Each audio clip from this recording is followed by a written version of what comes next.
Hello, and welcome to another day of Walking with Jesus as we continue to walk through the Gospel of Luke with Jesus as our guide. We are going to see yet another encounter between Jesus and the Pharisees. Today, he's actually going to be going to a Pharisee's home, actually, a leader of the Pharisees' home. And he is going to be having dinner there. And in the course of that, he's going to heal someone. The only problem is it's the Sabbath. And that's not kosher for these Pharisees. So let's look at this passage one more time. We are looking at Luke 14, verses 1 through 6. One Sabbath, when he went to dine at the house of a ruler of the Pharisees, they were watching him carefully. And behold, there was a man before him who had dropsy. And Jesus responded to the lawyers and Pharisees, saying, "Is it lawful to heal on the Sabbath or not?" But they remained silent. Then he took him and healed him and sent him away. And he said to them, "Which of you, having a son or an ox that has fallen into a well on a Sabbath day, will not immediately pull him out?" And they could not reply to these things. So there's the story. Now, which of you having a son or an ox, another version, another possible reading, which of you having a donkey or an ox, having fallen into a well on the Sabbath day, will not immediately pull him out. The situation here, you'll recall the end of chapter 13. Yesterday, the Pharisees were urging Jesus to flee because Herod was seeking to kill him. And Jesus responds and says, "No, I've got the Lord's work to do, and I'm going to be about that work." This passage following immediately on that one, you have to remember that they would not have had the chapter break to divide things off and separate one section from the other. So immediately following this one Sabbath, when he went to dine at the house of a ruler of the Pharisees, you see that Jesus isn't running away from Herod, and he's not following the advice that was given by the Pharisees that he leave. He's continuing, and not only is he continuing, he went to dine at the house of a ruler of the Pharisees. They evidently invited him, and he went. And they were watching him carefully.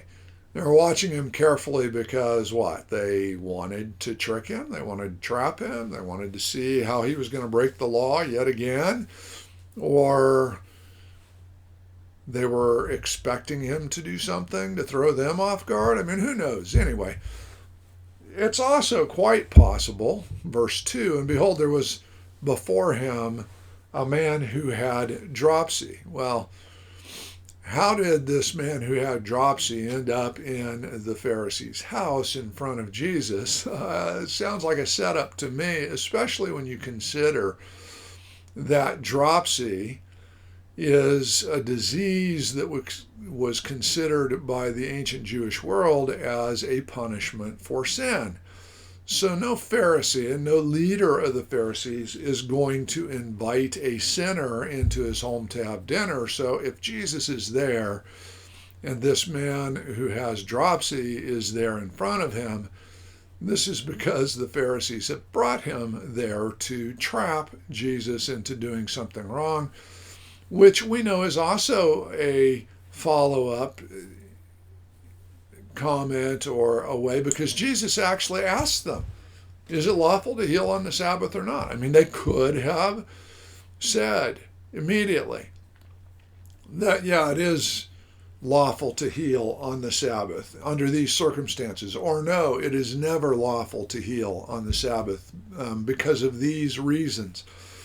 They could have answered him, but they didn't. They chose to remain silent. They waited to see what Jesus would do.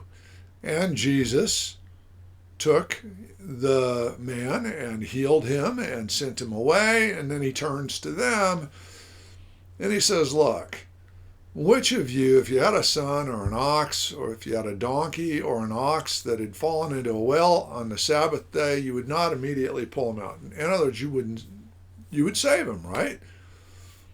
The obvious implication is this man who had dropsy was of more value than either the ox or either the son or the donkey, and he should be healed as well. There's no reason not to heal, to release from the curse of sin on the Sabbath, since the Sabbath is a day to worship God and to consider him holy.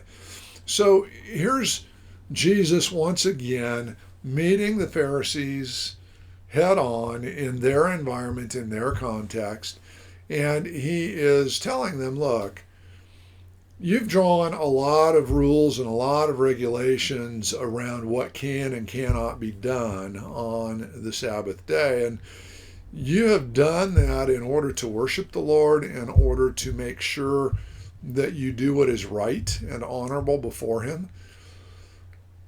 But let's be very clear about this. What is lawful on the Sabbath is to do good to your fellow man, to release them from the bonds of sin, to set them free from slavery to the forces of wickedness. This is always something that can be done. And so, as we think about this for us today, we don't have as many hang-ups about the Sabbath as the Pharisees did. In fact, to our shame, we probably don't honor the Sabbath hardly at all. We view it as just another business day so often. Which, shame on us for that, because we are supposed to remember the Sabbath to keep it holy. That being said, we need to remember it in a way that doesn't push people farther from Jesus. We need to remember it in a way that draws people to Jesus. So I just ask you to look at your Sabbath observances and whether you count the Sabbath as Saturday, which is the official Sabbath of the Jewish people, or whether you count the Lord's Day, Sunday, as Sabbath. Ask yourself, how am I celebrating the Sabbath? And am I doing it in a way that is remembering it to keep it holy, to set it apart as a day to glorify God? And are the actions and activities that I am involved in on that day actions and activities that would be pleasing to God and beneficial to man? Well, think about it as you walk with Jesus today. God bless you.